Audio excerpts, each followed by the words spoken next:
Zani na hen soi tu po inga in karinga amaro chu ti toy sham tai la ti ro ale ti chuan in hun lai in ilunga ti leng ve thawem alung len thla kem alung len thla khop mai helai mun han thlen ta ga chuan chuan ani le in hun lai le tun hi han te khin ta la enge modang lam na riau te omem dang lam khop maya engkim hi helai chuan in enge kan hun lai nen ang chuan in enge india ram pona jinang vel mai kan ning ka sia sabram te po kan theng hia lang ti ro ma se kan hun lai kha a thing ka tim mya lo ni a thing chuang lo amaro chu kum telin ma lo sona tina ni me ya ti ro ole Zoramchhani zai kan ngai thado ne kut beng in lawmawm te ang ka lo me ma se helai akadin veta ga chan tlem te kan soi velok nga upa ver te lo ni na ujoya ti amin kana hu te ve khan ne ka soi du chu zanina helai muna tun kum hi 2006 big ten kan 10th anniversary nia chuwang chanin chumi ya icon thanna kala zai ve theia pathian in shisel la thamin pete LPS chung kwate na helai muna ding theia min la siam wangte in lom thu ka soya chuanin zanina hian kala sak tur hi Engtin van Hmun Nuamah chuan omang mo ti hlania helai hi uma puya LPS te fapa neih chun uma puya tan zanina hang karon hlana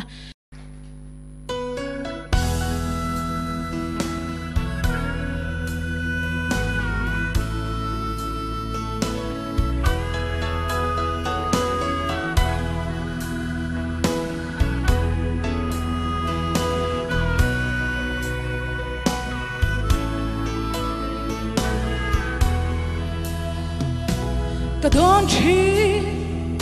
len rual te ka cha ka chung te he khot ve she ong ma lunga ya tuar song te van mun wa man khen hun min engtin ong ang i mo engtin van mun no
el paro pui bero se kalome